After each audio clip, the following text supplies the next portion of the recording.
Every time I think about those kids, it gets me mad.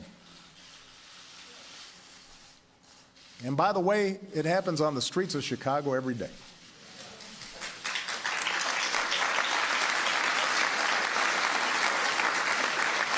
So, we cannot simply turn away and dismiss those in peaceful protest as troublemakers or paranoid.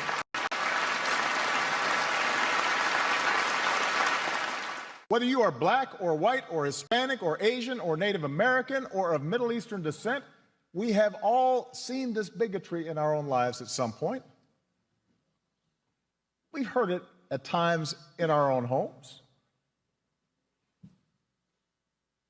If we're honest, perhaps we've heard prejudice in our own heads and felt it in our own hearts. We know that. And while some suffer far more under racism's burden, some feel to a far greater extent discrimination's sting. Although most of us do our best to guard against it and teach our children better, none of us is entirely innocent. No institution is entirely immune. And that includes our police departments.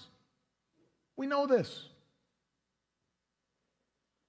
And so when African Americans from all walks of life, from different communities across the country, voice a growing despair over what they perceive to be unequal treatment,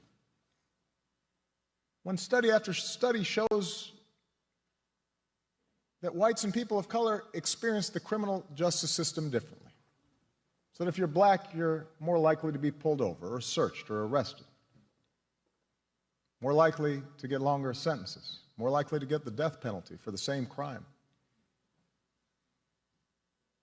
When mothers and fathers raise their kids right and have the talk about how to respond if stopped by a police officer, yes, sir, no, sir, but still fear that something terrible may happen when their child walks out the door,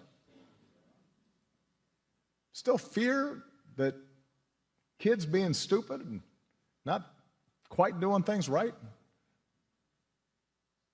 might end in tragedy. When all this takes place more than 50 years after the passage of the Civil Rights Act, we cannot simply turn away and dismiss those in peaceful protest as troublemakers or paranoid.